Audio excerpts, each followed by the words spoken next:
Bonjour à tous.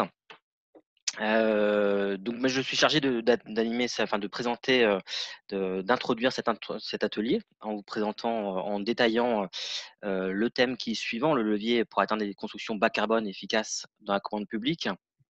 Alors je vais juste très brièvement me présenter pour que vous compreniez un peu la tenue de mon propos et d'où je sors et comment j'argumente, mes différents propos. Heu, alors, je suis Tanguy Le Bérigo, donc je suis membre du, bureau de conseil et d'accompagnement, Surya Consultant. On intervient donc, sur, différentes phases d'un projet, mais notre but est toujours d'améliorer, la qualité des ambiances de confort des occupants, tout en optimisant, l'efficacité énergétique et environnementale, d'un projet. Le tout forcément suivant la démarche Négawatt, et on intervient sur différentes missions, à la fois en maîtrise d'œuvre, à la fois en assistance à maîtrise d'ouvrage, soit sur des opérations de construction, ou de rénovation, soit dans le cadre d'accompagnement, notamment de collectivités, telles qu'actuellement, la mairie de Marseille ou, la région, Occitanie. On a également des activités d'expertise sur des thématiques telles que le confort thermique visuel, la simulation thermodynamique ou la CFD, le monitoring et le coût global, et on a également des activités de recherche et développement et de formation. Donc mon propos, il va surtout, se baser sur l'expérience que l'on a en maîtrise d'œuvre et en assistance en maîtrise d'ouvrage. Dans le cadre de nos différents accompagnements, on a différentes expériences à faire partager et c'est le but, du propos, d'essayer de vous présenter ce que j'ai entendu par ce thème, qu'on m'a proposé, d'animer. Alors, dans un premier temps, une fois que je me suis introduit, on voit de plus en plus, surgir, alors de plus en plus, hein, ça fait un petit moment, mais on a des thèmes dans les programmes, dans les cahiers des charges des opérations, des termes qui interviennent au fur et à mesure, de manière de plus en plus importante: performance énergétique, confort thermique visuel, qualité environnementale, qualité d'usage, chantier vert, bâtiment bas carbone, efficacité énergétique. J'en ai, sûrement oublié, plein d'autres. Et on peut se poser la question de savoir si c'est, des thèmes supplémentaires, des notions qui sont ajoutées, et on peut se poser la question dans quelle mesure ils sont intégrés dans un programme ou dans un cahier des charges d'une opération, et dans quelle mesure il est important de les prendre en compte, de les considérer, ou est-ce que c'est tout simplement un effet de mode et que, ça verdit un peu le projet, ça fait toujours, du bien à tout le monde. Alors la question c'est: est-ce que c'est un effet de mode? Pour moi, clairement, ça ne l'est pas, puisque, tous ces thèmes, et pour avoir, travaillé sur plusieurs projets qui avaient des ambitions importantes sur ces différentes thématiques, on se remarque que, gérer, maîtriser ces différents thèmes permettent d'assurer la qualité d'un bâtiment, tant en qualité, on peut entendre plein de choses, hein: durabilité, résistance, satisfaction, des usagers. Satisfaction des usagers, c'est pour moi l'une des principales, importantes pour la qualité d'un bâtiment, puisque grâce à ces différents thèmes, on arrive à concevoir des bâtiments qui, satisfassent le confort des usagers, à la fois confort fonctionnel, hein, ça veut bien se déplacer, bien réaliser une activité dans un lieu, mais également confort thermique et visuel qui permettent d'assurer la bonne réalisation des activités, souhaitées. Et forcément, ça a aussi une satisfaction un peu plus, subjective, ou en tout cas très personnelle, que c'est la satisfaction, le bien-être, de bien se sentir dans son environnement, d'être en environnement confortable et qui correspond à ce que l'on souhaite au moment où on souhaite réaliser une activité ou une autre. Ça, c'est voilà, la 1re qualité, c'est ça, c'est satisfaire aux usagers. Deuxième qualité, c'est aussi la réduction de l'impact environnemental. Alors clairement, on va entendre, réduction de l'impact environnemental, des gaz à effet de serre et autres indicateurs que l'on peut retrouver.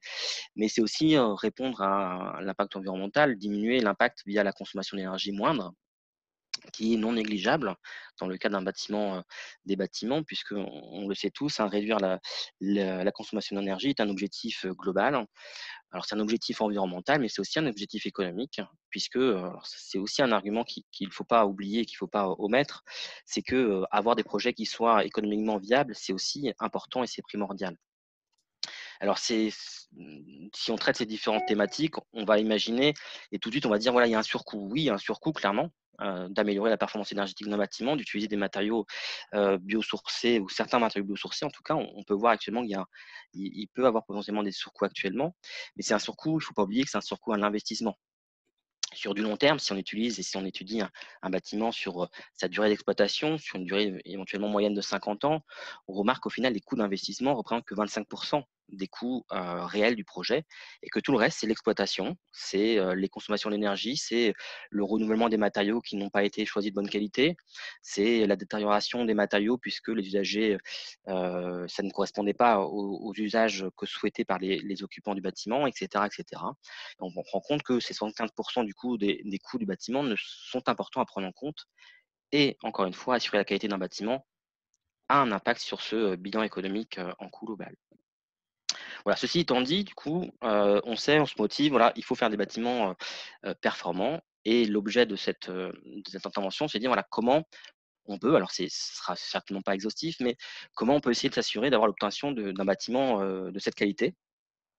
Pour moi, il y a une réponse qui me semble la plus importante, en tout cas, c'est la première qui m'est venue en tête lorsque j'ai abordé cette problématique, c'est la définition du cadre.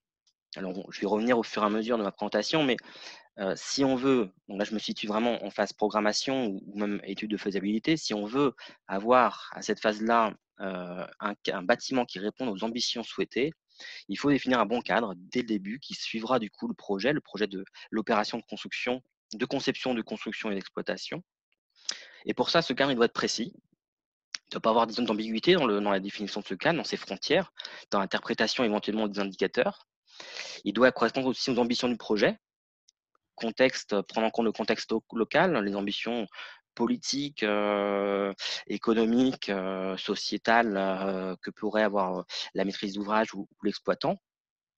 Mais si on a ces projets précis et comment dire, et correspondant aux ambitions, il faut également qu'ils soient évaluables et opposables, puisque là, je me situe du coup beaucoup plus en phase concours en cas de commande publique.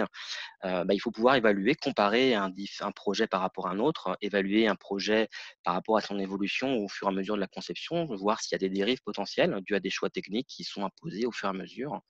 Et opposable, du coup, donner une ambition et donner un indicateur qui soit à un niveau atteignable et que l'on puisse du coup revendiquer l'obtention d'un niveau par rapport à un indicateur. Alors pour moi, voilà, ce cadre est l'élément principal pour s'assurer de l'obtention d'une qualité importante d'un bâtiment. Si on regarde un peu plus, donc je réduis un peu encore l'entonnoir, si on regarde un peu plus sur le sujet propre de la construction bas carbone et l'utilisation des matériaux biosourcés, au final, ce cadre, ça va pas se résumer, mais ça peut s'identifier comme au final, ce qu'on va chercher, c'est d'assurer un bon taux d'incorporation de matériaux biosourcés ou de matériaux bas carbone et la mise en œuvre de matériaux de qualité. Alors, une fois qu'on a dit ça, comment on peut le définir? Comment on peut mieux définir ce cadre-là et comment on peut bien l'évaluer? Alors, la première étape et la première solution plutôt, c'est de faire appel à des cadres existants que sont les labels et les certifications. Ça sera la première partie de mon propos. Et la seconde partie, ça sera de se dire, voilà, si je ne veux pas rentrer dans ce cadre bien précis, qui sont les labels et certifications, est-ce que je peux éventuellement m'en créer un et quelles sont les attentions, les points d'attention à bien avoir en tête, histoire d'avoir un projet qui soit bien cadré et d'avoir un cadre qui soit bien défini comme je le souhaitais, répondant encore une fois à mes ambitions. Donc, ce sera la deuxième partie de mon propos. Dans un premier temps, les labels et certifications. Alors, je vous en présenter plusieurs par la suite, de manière assez brève, hein, pour essayer de caler dans le timing. Mais ce qu'il faut savoir, c'est que dans un premier temps, ces labels et certifications, ils ont un objectif, enfin deux objectifs en fonction de que ce soit un label ou une certification. Dans un premier temps, c'est de prouver la qualité supérieure d'un bâtiment par rapport à la réglementation, c'est du coup une certification. Et dans un deuxième temps, c'est de prouver la qualité du bâtiment d'après une charte établie. Ça, c'est plutôt le cas des labels. Ce qu'il faut savoir, c'est que contrairement à la réglementation qui nous a imposée, dont on est obligé de répondre, hein, ça peut être en énergie, la réglementation thermique, mais il y a aussi tout ce qui est réglementation normatif pour l'ensemble des matériaux de construction.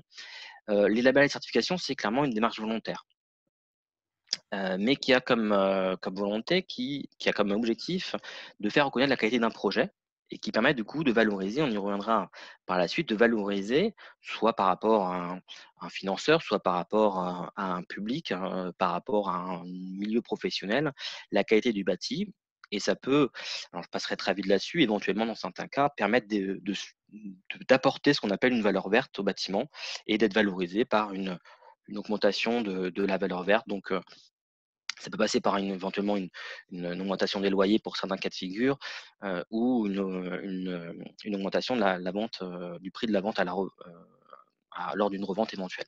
Ça, c'est encore un autre sujet, mais ça s'est prouvé, c'est pas toujours le cas, mais ça s'est prouvé que de temps en temps, ça peut être un des avantages de faire reconnaître un bâtiment ou une opération grâce à un label, de certification. Avant de rentrer dans la liste des labels, ce que je voulais aussi faire remarquer, c'est qu'un label ou une certification, ils sont tous différents, on va le voir, mais au final, une première différence, grosse différence qu'on va voir, c'est qu'ils ont des spectres totalement différents, plus ou moins larges.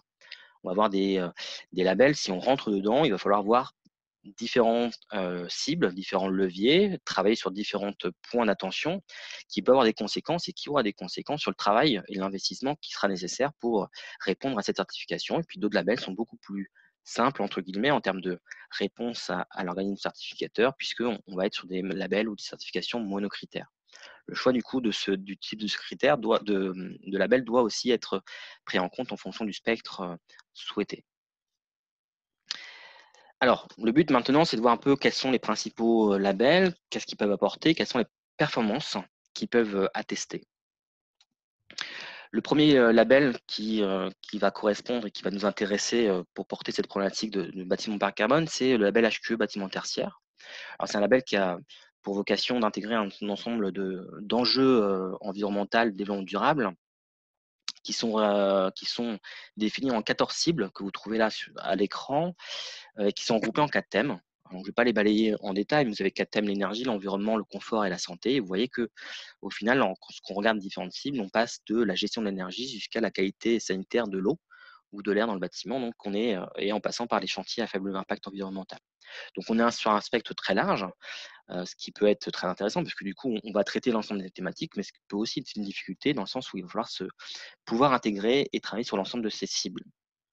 Au niveau des matériaux, on a 2 cibles qui vont nous intéresser particulièrement. La cible 2 principalement, sur le choix intégré des produits et des procédés de construction. Et indirectement la cible numéro 3, chantier à faible nuisance, ou à faible impact environnemental plus précisément, qui peut avoir un impact effectivement, le choix des matériaux. Si on est en filière sèche ou en filière humide, forcément on n'aura pas les mêmes qualités de chantier, les mêmes difficultés de traitement des déchets notamment. Si je regarde au niveau de la cible 2, qu'est-ce qu'elle entend? Qu'est-ce qu'on va rechercher? Qu'est-ce que va demander ce label? Il va demander au final de traiter 3 points. Le premier, c'est que soit communiqué l'impact environnemental des produits de construction, d'après la norme citée. Au final, c'est tout simplement diffuser, communiquer les fiches FDES, fiches de déclaration environnementales et sanitaires, qui sont propres à chaque produit ou qui peuvent être génériques par rapport à une famille de produits. Alors, je ne vais pas forcément rentrer dans le détail des fiches FDES, même si j'en parlerai, puisque au final, quand on parle de matériaux et de reconnaissance d'un matériau, on va quasiment à chaque fois parler de FDES. C'est plutôt du coup l'objet de l'atelier numéro 1 qui se situe en parallèle. Donc voilà, donc cette certification HQ va demander que soient communiquées les fiches FDES des différents produits.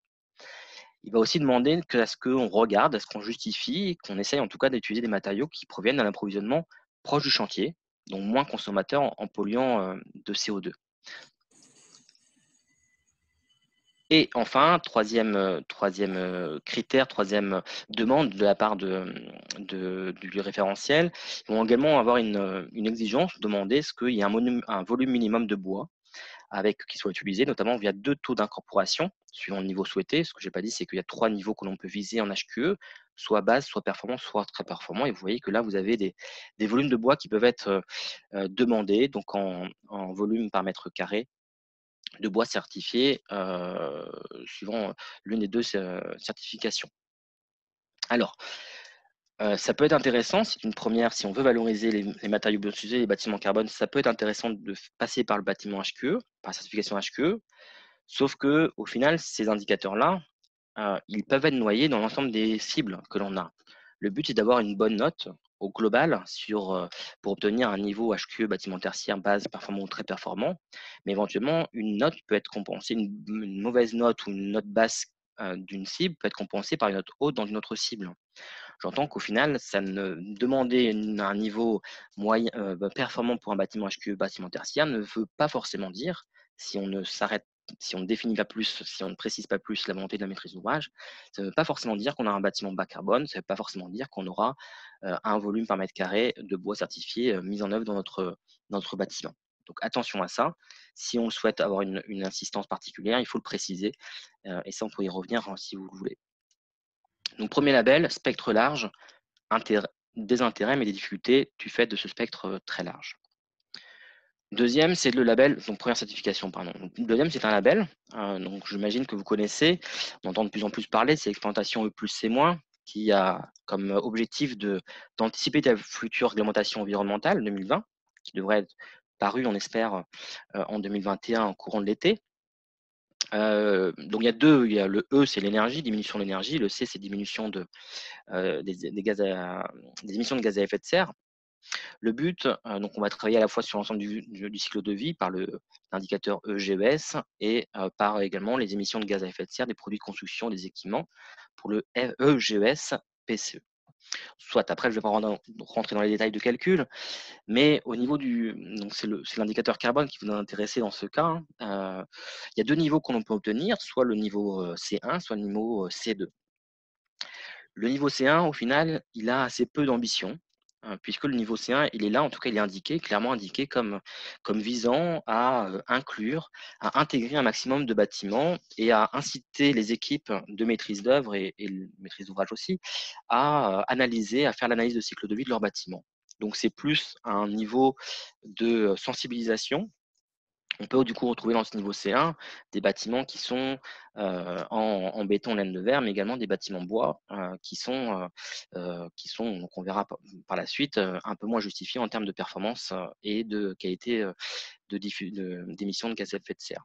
Donc niveau carbone 1, c'est intéressant, ça impose une analyse de cycle de vie, mais il est peu ambitieux en termes de niveau. Le niveau 2, par contre, lui, il est annoncé comme souhaitant valoriser les bâtiments très performants d'un point de vue carbone. Et on va retrouver du coup tous les bâtiments les plus performants au niveau du bilan environnemental. Ça, c'est la théorie. Après, en pratique, pour l'instant, alors ça va changer, hein, je l'espère, mais pour l'instant, le niveau carbone 2 est très difficile à atteindre pour la simple et bonne raison puisqu'il s'appuie sur les fiches IF2S, qui sont des fiches dont j'ai parlé tout à l'heure, qui vont intégrer un certain nombre d'indicateurs qui peuvent être spécifiques à un produit, mais qui peuvent être également génériques ou même par défaut. Et c'est la grosse difficulté, c'est que pour l'instant, même si ça fait un petit moment qu'elles existent, ces fiches-là, l'indicateur qu'on va chercher dans ces fiches F2S, c'est indicateur carbone, il n'est pas forcément optimisé pour tous les matériaux et donc il ne permet pas forcément de valoriser au maximum les matériaux biosourcés. Donc c'est un manque, les filières s'organisent et puis l'interprofessionnel bois y travaille beaucoup, hein. Encore une fois, c'est le but de l'autre atelier.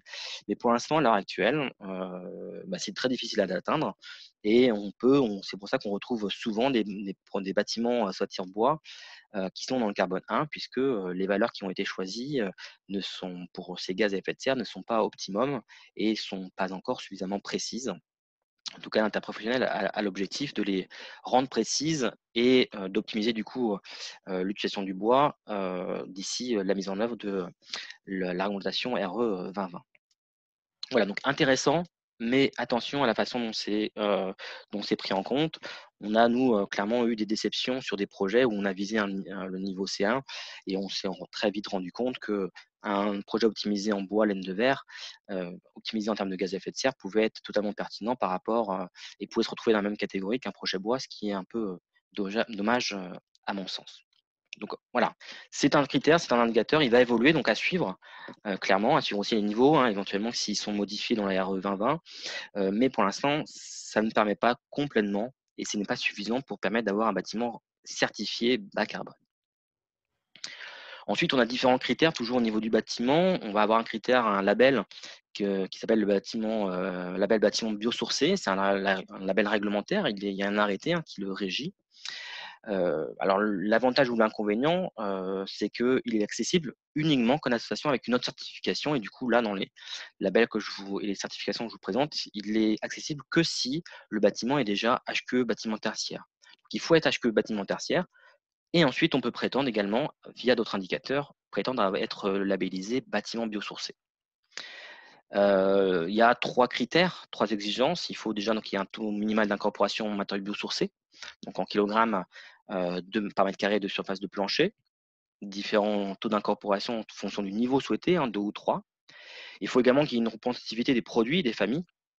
C'est-à-dire qu'il ne faut pas, donc notamment pour le niveau 2, il faut qu'il y ait au moins 2 matériaux ou 2 familles qui soient représentées pour atteindre le niveau 2, ce qui est assez intéressant, ce qui permet du coup, éventuellement, si un bâtiment qui soit ossature bois avec laine de verre intégrée, il sera moins valorisé qu'un bâtiment bois avec de la laine de bois intégrée, même si on a un taux d'incorporation qui répond au niveau 2. Donc ça permet du coup de valoriser la diversité des matériaux utilisés et la recherche de l'optimum bas carbone de l'équipe de conception et de la maîtrise d'ouvrage.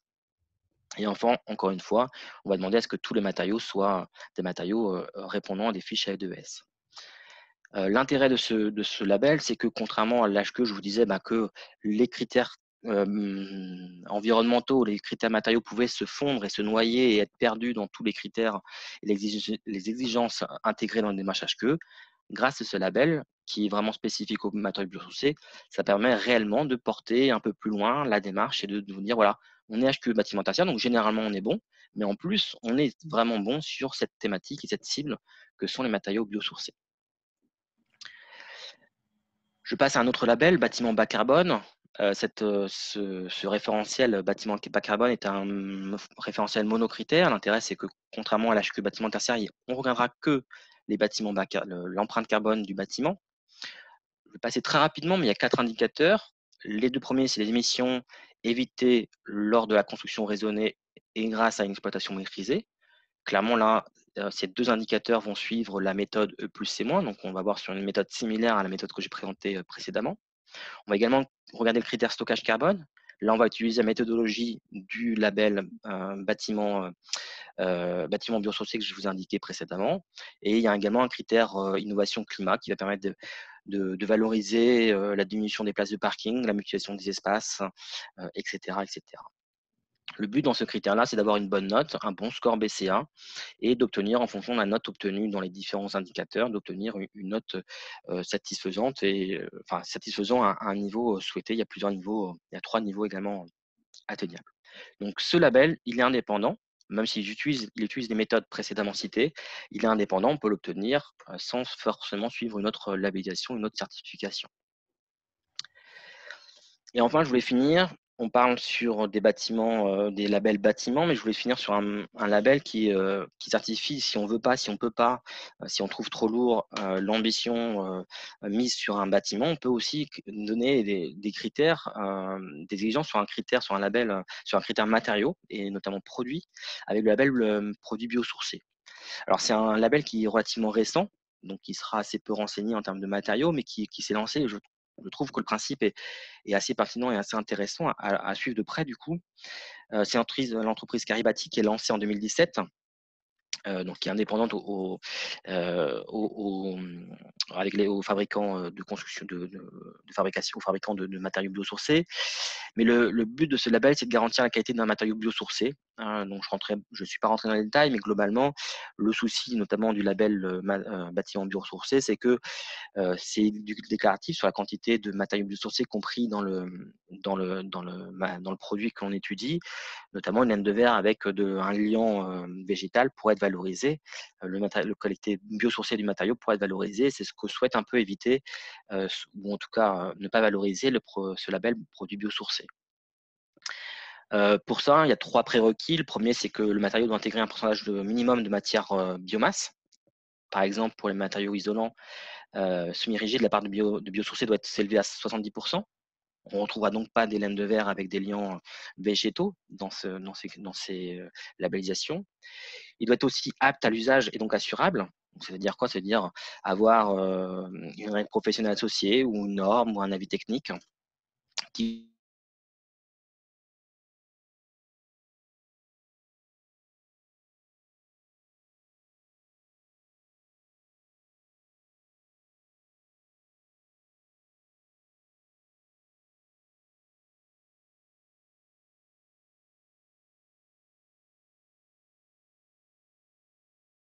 de matériaux qui sont labellisés, mais au fur et à mesure, le but, c'est qu'ils se développent et qu'on puisse s'en appuyer de plus en plus. Globalement, pour synthétiser et pour finir sur cette partie label et certification, ces labels, ces certifications ont beaucoup d'avantages. Le premier, c'est de qualifier la qualité d'un bâtiment, de le faire reconnaître par un organisme tiers professionnel. Ça permet aussi de s'adapter à l'innovation, aux avancées du secteur, puisque le souci qu'on va avoir dans la définition d'un cadre spécifique, c'est que l'intérêt, c'est que si on se réfère à un label pour produire, pour construire un bâtiment, l'avantage, c'est que si le secteur évolue, le label évolue aussi en fur et à mesure. C'est clairement le meilleur exemple, c'est les labels Effinergie, Effinergie BBC, bon, donc ça c'est en termes d'énergie, mais Effinergie BBC a donné lieu à la RT 2012 et les labels Effinergie BPOS alors, donneront pas lieu à l'RE 2020, mais ont but d'inspirer en tout cas les futurs labels qui auront lieu, qui seront mis en place après 2020. Donc voilà, donc ils évoluent et c'est aussi un gage de performance et d'intérêt et un intérêt important pour les émettrices d'ouvrages. Et enfin, clairement, mais j'en ai déjà parlé, mais c'est très important et c'est pas négligeable, c'est que avoir un label, ça permet de communiquer sur un large public, un visuel professionnel, de mettre en avant via des communications, via un affichage sur place, etc., etc. Par contre, il y a des difficultés, c'est qu'ils demandent clairement des implications à la maîtrise d'ouvrage et de l'ensemble des acteurs, de la conception à l'exploitation.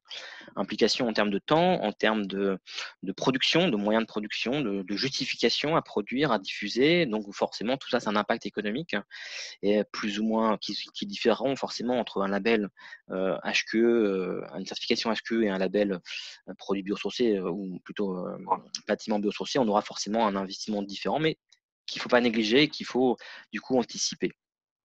Et enfin, le souci, suivant les moyens que l'on a, c'est que, et les ambitions, on n'a pas forcément de label idéal qui répond précisément au programme et aux ambitions que l'on a. Donc, si on suit un label, on est obligé de suivre l'ensemble des exigences qui sont données et imposées par ce label. Dans ces cas-là, il y a beaucoup d'avantages, il y a des défauts. La question est-ce qu'on peut se passer de ce cadre? Est-ce qu'on peut se passer du cadre de ces labels? La réponse pour moi est clairement oui. Oui, on le fait, nous, de notre côté. Pourquoi, comment et quels sont l'intérêt, la difficulté qu'on doit avoir?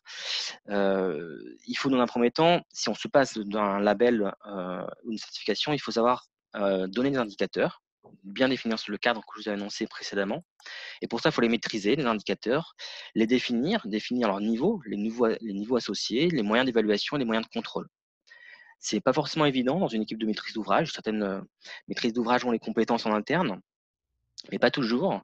Dans ces cas-là, il y a des solutions et dans ces cas, si on ne les maîtrise pas, on peut se faire accompagner par un interprofessionnel, par un centre de ressources ou même par des AMO qui auront la maîtrise de ces sujets-là, qui auront la mise à jour aussi des indicateurs, des exigences et qui pourront du coup s'adapter en fonction de son cas, de sa particularité, de ses ambitions. Le gros avantage, donc les difficultés, vous l'avez entendu, les gros avantages, c'est qu'on a des exigences qui sont personnalisées, qui répondent à vos problématiques, les problématiques de la maîtrise d'ouvrage, aux contraintes de moyens, contraintes économiques, aux ambitions, qui peuvent être politiques internes ou externes, et également au contexte local.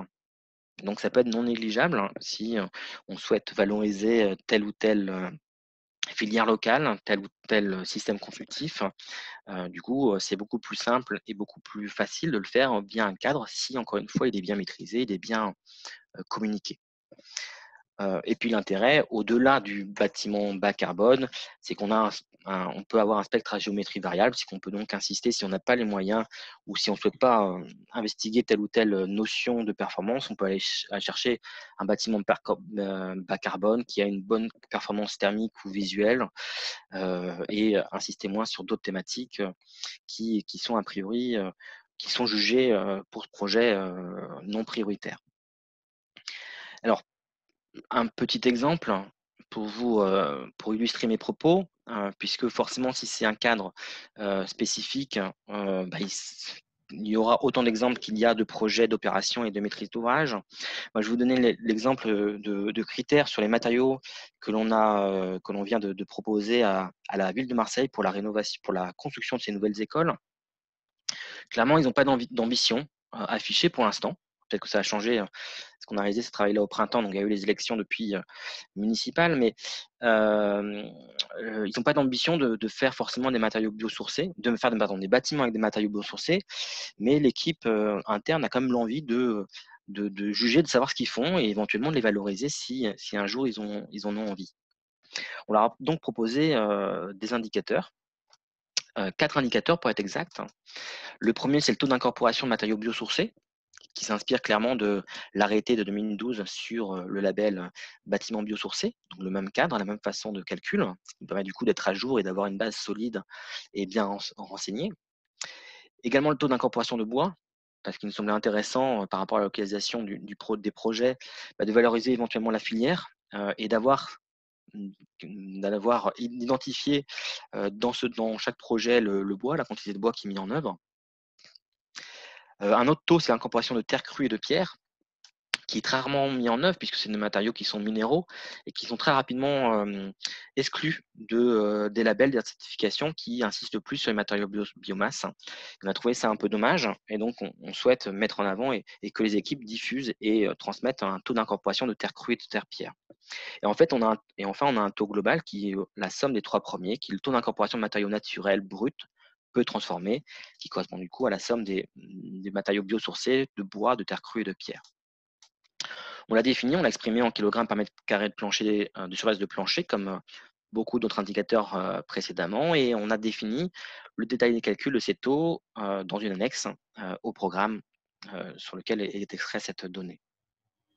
Alors grâce à ça, on a une fiche d'identité de la performance du projet qui est rendu, qui est proposé. On a intégré ces indicateurs dans un cadre d'engagement qui intègre d'autres indicateurs de performance. Alors, il se retrouve parmi tant d'autres, mais au moins on l'a identifié, ce qui nous permettra, notamment en phase concours, de pouvoir, puisque le cadre est identique, de pouvoir identifier et évaluer 2 projets, de les comparer. On a fait en sorte que ce cadre soit le plus prescriptif, le plus précis possible plutôt, pour essayer d'éviter les biais dus à une interprétation des équipes, comment on calcule ce taux-là, qu'est-ce qu'on met dans ce taux-là, pour éviter voilà et pour avoir une évaluation la plus juste possible. Et enfin, un détail important, c'est qu'en fonction de là où on est dans la conception ou dans l'opération, on aura forcément un degré de détail qui est différent. Si on travaille en phase concours en APS ou en APS+, on n'aura pas la même qualité, la même donnée que l'on peut avoir en APD ou en phase pro. Donc du coup, on a défini aussi ce qu'on attendait à quel moment, avec quel degré de détail, en gros, quelle erreur on pouvait estimer, on pouvait attendre et on pouvait, comment dire, considérer dans les différents rendus des différents acteurs. Alors les objectifs de ces indicateurs, c'est le premier temps, c'est de permettre d'évaluer les projets en phase concours. On a 2 projets pour évaluer, mais j'ai déjà dit, hein, mais pour évaluer 2 projets et savoir dire lequel est le meilleur ou lequel, ou à faire un meilleur, à faire un effort plus important sur ces critères-là, on peut du coup identifier et les classer et du coup, s'il est bien mis en avant, on peut le classer et éventuellement, jauger, donner une note plus importante en fonction du projet, associé. Il permet aussi d'avoir une information détaillée sur le projet, d'avoir une carte d'identité plus précise, puisque ces informations-là sont très peu mises en avant, dans un bâtiment classique et on a beaucoup d'intentions qui peuvent être données, par les équipes en disant: «Voilà, on a utilisé des matériaux biosourcés», mais là, on a clairement la quantité qui est utilisée, le type et tous les éléments sont valorisés comme il se doit. Et enfin, c'est non négligeable, ces critères permettent de sensibiliser et d'informer le concepteur sur les ambitions de la maîtrise d'ouvrage. Souvent, alors ça, je parle plus en tant que maîtrise d'œuvre, on voit des programmes où on a beaucoup de phrases d'intention, qui sont importantes, hein, enfin, il faut qu'elles soient que ça présente. Mais on peut se poser la question, il y en a tellement qu'on peut se poser la question, laquelle est la plus importante? Si on veut gagner le concours, sur laquelle il faut qu'on travaille plus précisément. Grâce aux indicateurs et éventuellement au niveau, même si là, c'était pas le cas, mais éventuellement au niveau associé, on peut dire: «OK, ça, c'est une priorité». Ça donne une information non négligeable au concepteur. Je dis: «C'est une priorité, on va mettre le paquet là-dessus». Si on ne fait pas un effort là-dessus, si on ne met pas en avant ce critère-là, on va pas réussir à répondre à la proposition et à la demande de la maîtrise d'ouvrage. Donc donnée assez importante. Voilà, donc le cadre, donner un cadre spécifique, c'est possible. Je reviens du coup, hein, donc le but, c'est bien d'avoir un cadre précis, correspondant aux ambitions du projet évaluable et opposable. Mais c'est pas suffisant. Il faut également avoir les moyens associés, les moyens humains au niveau de la maîtrise d'ouvrage, au niveau de l'équipe de conception, associés à l'ambition, à la demande, et également les moyens économiques. Ça se joue directement face aux faisabilité. Je vous ai dit, hein, il y a clairement un surcoût à faire un bâtiment performant, notamment un bâtiment efficace et bas carbone, qui se compense sur du moyen et du long terme. Mais du coup, il faut qu'il y ait un transfert entre les sous que l'on pourrait, dans un bâtiment classique, dépenser en phase d'exploitation vers un surinvestissement initial. Et clairement, à chaque fois qu'on a réalisé les études de notre côté en coût global, à chaque fois, on a eu un bâtiment qui était plus économe lorsqu'on faisait un bâtiment efficace, bas carbone et qui répond au confort des usagers. Il faut également avoir des acteurs engagés dans la même dynamique. C'est assez important. Donc, si vous avez maîtrise d'ouvrage, il faut savoir bien les identifier, bien les choisir. C'est pas toujours évident.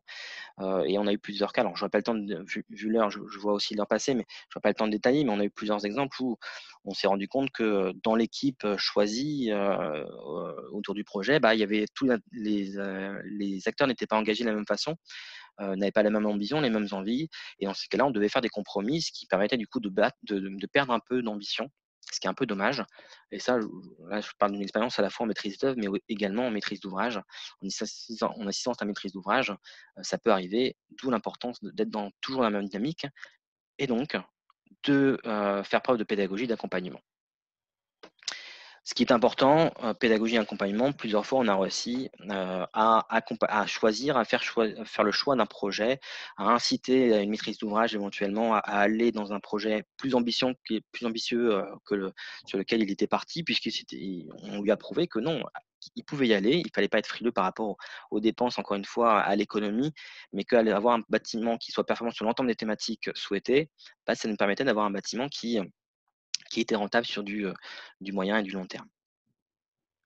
Enfin, je me permettrai juste quelques conseils au niveau de la maîtrise d'ouvrage, ne pas négliger les freins internes, parce que ça aussi c'est une expérience qu'on a vécue, de dire qu'il y a dans une assistance à maîtrise d'ouvrage d'accompagnement de collectivité, on nous a demandé d'associer d'autres acteurs, l'ensemble des acteurs, les chargés de projet, les chargés d'opération, pour communiquer, pour faire preuve de pédagogie, pour expliquer notre approche, pour leur expliquer comment on fallait faire, puisque définir un programme, mais si derrière il n'y a pas si ce n'est pas suivi, si ce n'est pas pris en compte, et si l'importance des critères ne sont pas portés par les acteurs, notamment les chefs de projet, ça ne sert pas à grand chose. Il faut donc vraiment savoir impliquer l'ensemble des acteurs, même internes.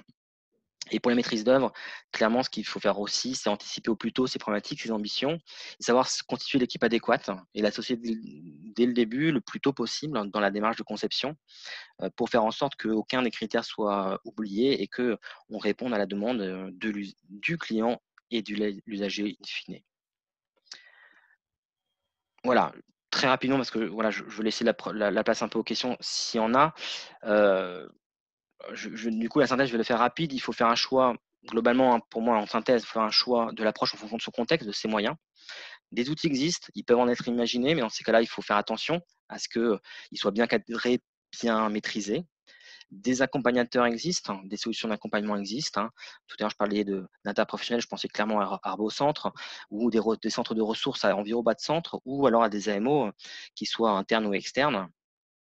Ne pas oublier d'impliquer l'ensemble des acteurs, comme je viens de le dire, et ne pas négliger l'aspect contractuel et opposable des exigences. Et là, je vous envoie juste vers une source externe, qui sont les clauses vertes qui viennent d'être publiées au mois de novembre, qui permettent de donner des conseils sur comment rédiger les aspects contractuels pour valoriser telle ou telle démarche, telle ou telle ambition environnementale. Voilà, je vous remercie. Donc, si vous avez des questions, n'hésitez surtout pas.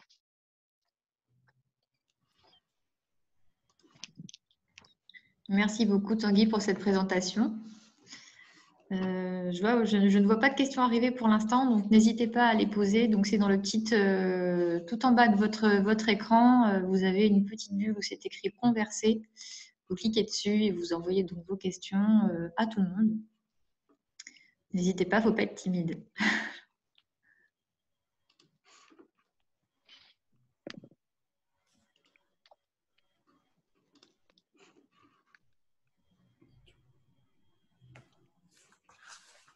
Alors pour ceux qui se poseraient la question, effectivement, tout l'événement est enregistré, donc il sera visionnable sur la page YouTube d'Arbre au Centre par la suite.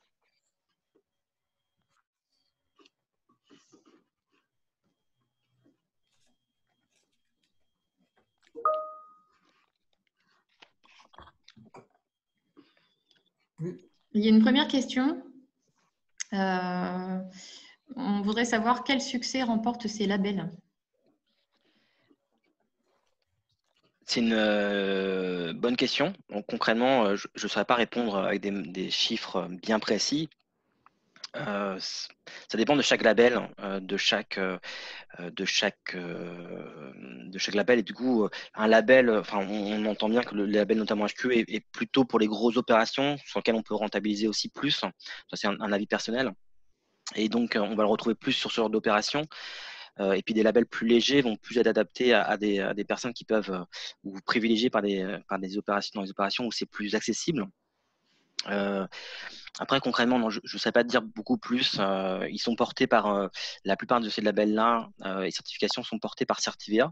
Donc je vous renvoie vers le site. Il doit y avoir des chiffres qui sont communiqués chaque année sur le label HQ bâtiment tertiaire, le label biosourcé.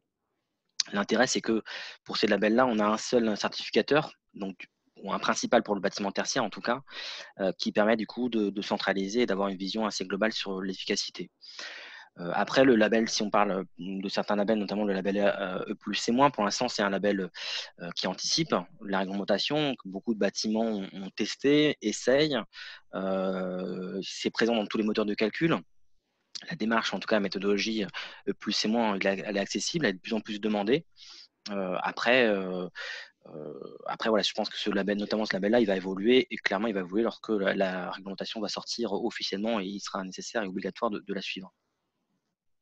Après, j'en ai pas forcément parlé, mais donc j'ai travaillé beaucoup sur des projets sud de France et globalement en sud de France, le label qui est porté le plus actuellement, c'est les labels, je ne sais pas si vous connaissez, alors c'est pas un label exactement, c'est une démarche bâtiment durable, méditerranéen à la base pour le PACA, Occitanie, BDO pour l'Occitanie, on retrouve les homologues en Aquitaine et les similaires en Aquitaine en Île-de-France.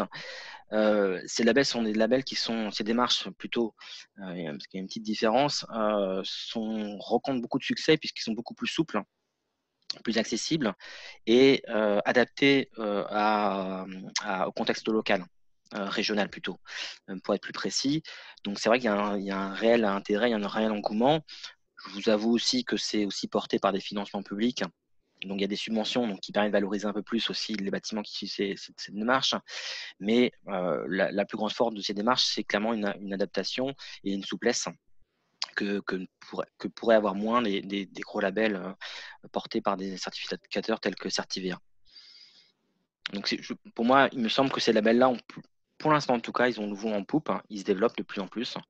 Après, voilà, dans l'avenir, je ne sais pas ce que ça pourra donner.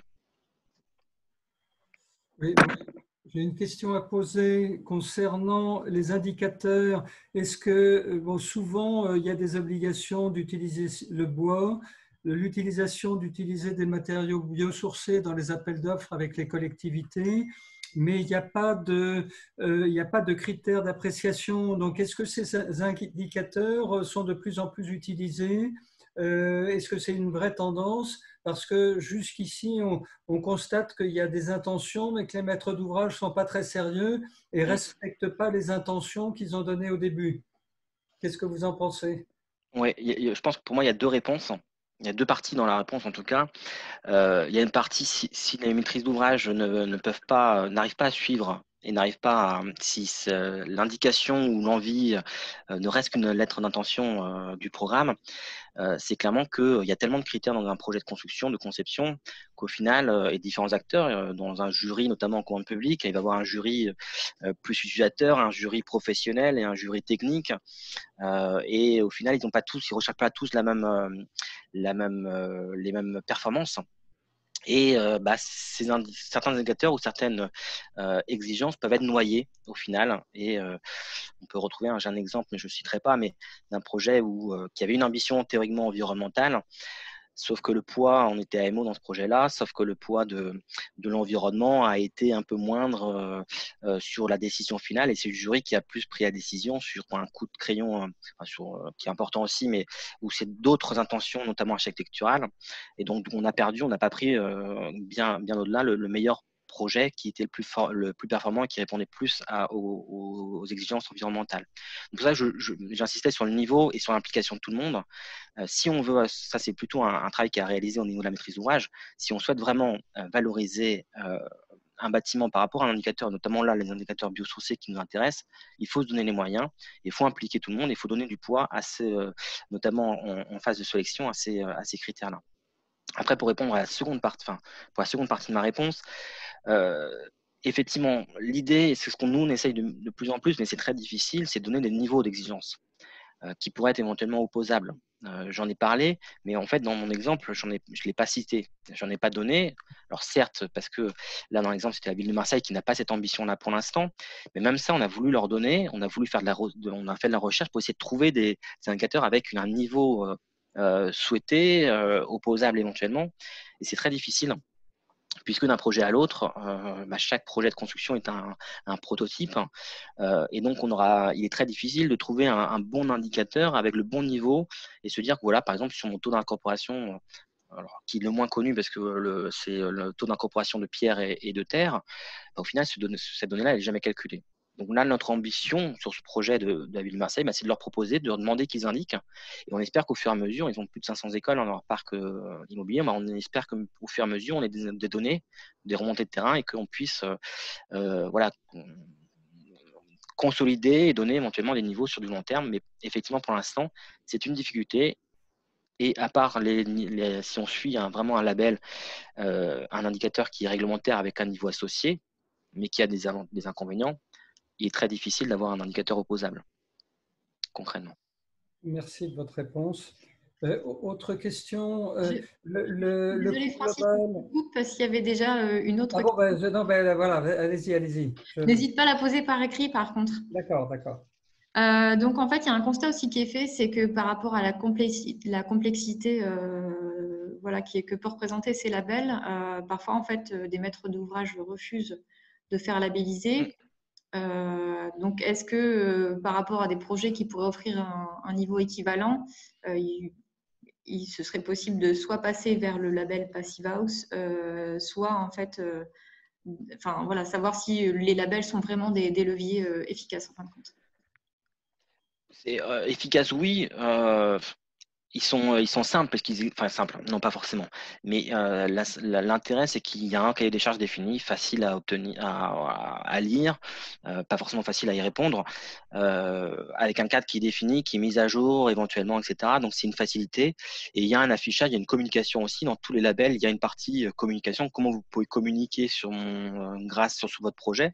Donc ça donne une aide intéressante, et c'est ça aussi que payent les maîtrises d'ouvrage, c'est la communication qu'il peut avoir autour de ces labels. Après, oui, on peut passer, moi je suis aussi convaincu qu'on peut passer par d'autres cadres.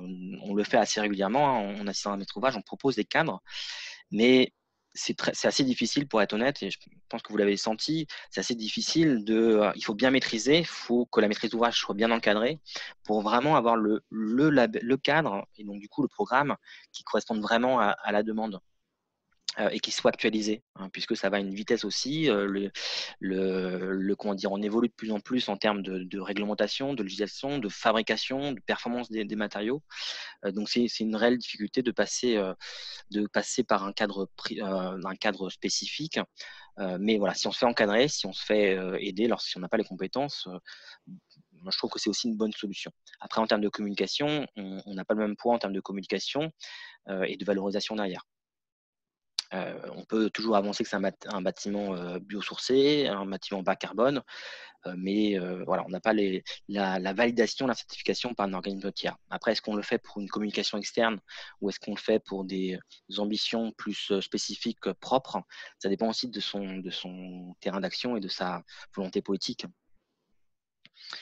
Après, sur le label Passive House, alors là, j'en ai pas parlé parce que on était clairement sur les matériaux biosourcés. Le label Passive House ne traite pas cette problématique. La difficulté, alors on est assez convaincu aussi du label, de l'intérêt du Passive House, mais on est sur un mode de calcul, une approche différente des labels et des certifications en France qui s'appuient principalement sur la réglementation ou sur la STD.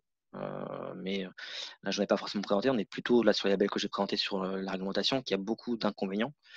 C'est pour ça on n'en fait pas forcément appel régulièrement à ces labels.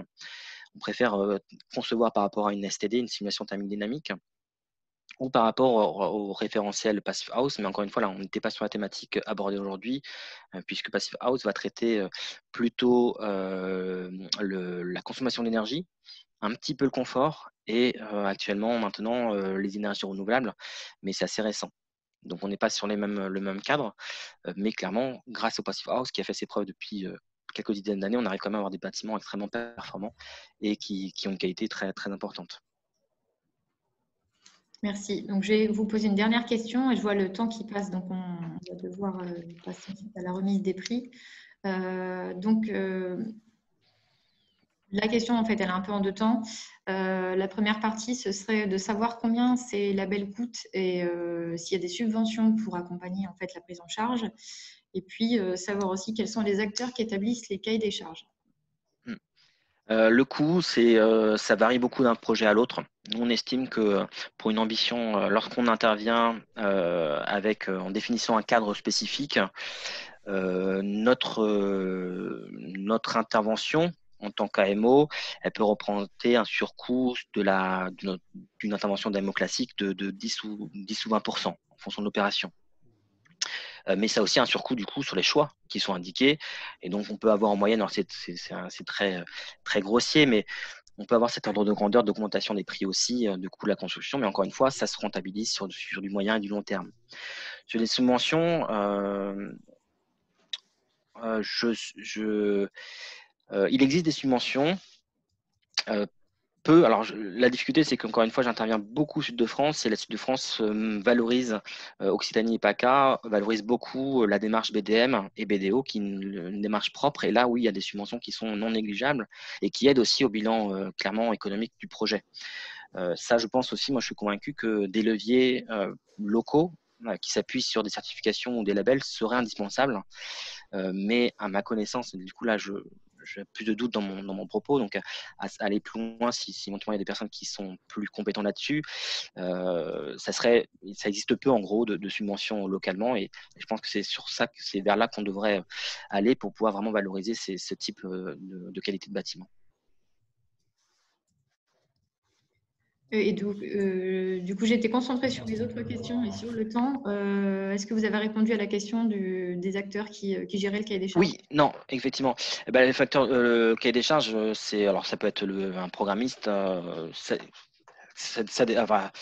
pour moi, l'équipe idéale, c'est un programmiste, un AMO général et un AMO environnemental. Chacun, du coup, enfin, dans un projet classique, après, il peut y avoir d'autres acteurs tels que des cuisinistes, si on est en cuisine, etc. Mais on va dire le trio, je pense que pour un projet idéal, c'est ces trois piliers qui permettent de chacun avoir leurs prérogatives, chacun avoir leurs compétences et de se nourrir et d'avoir un bâtiment, au final, un programme qui soit performant et pertinent.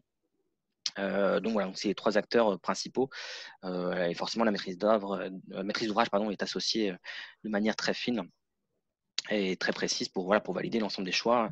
Et le trio programmiste AMO environnemental doit aussi être très clair et doit faire en sorte de bien comprendre les besoins et la répercussion de leurs écrits sur le bâtiment qui va être construit par la suite. Je vois qu'il y a des aides, Florence, qui dit qu'il y a des aides de la région. Oui, on ne va pas rentrer dans le détail, mais effectivement, la région aide quand les bâtiments et les rénovations sont faits avec des matériaux biosourcés. Elle s'appuie sur le label bâtiment biosourcé dans les chiffres et dans les critères et les seuils, mais il ne faut pas forcément obtenir la labellisation. Mais je pense qu'il vaut mieux se rapprocher des personnes plus compétentes que moi pour en parler. C'est juste la grande idée. Super. Il y a Mathilde de la DREL, je ne sais pas si vous souhaitez sur les aides accordées aux bailleurs sociaux aussi par rapport à ça. J'ai juste rajouté ça, c'était en complément de la région, effectivement. Donc ça, c'est tout nouveau, hein, c'est depuis cette année qu'on a lancé ça. Effectivement, l'Adréal a lancé un appel à projets pour les bailleurs sociaux qui ont recours à des matériaux biosourcés. Et on n'exige pas en tant que tel le label, mais on se base sur les critères du label en termes de taux d'incorporation minimum. Pour l'instant, c'est le premier niveau. On verra après si on évolue ou pas dans les critères. Très bien, merci beaucoup. Et juste pour préciser, effectivement, à la petite question, effectivement, c'est 10 à 20%. Alors, il faut faire attention à ce chiffre-là parce que ça dépend beaucoup d'opérations, mais effectivement, c'est 10 à 20% sur les coûts de conception et sur les coûts des travaux également. Mais voilà, après, c'est très différent d'un bâtiment à l'autre, de l'ambition. Voilà, faut faire attention à ce taux quand même.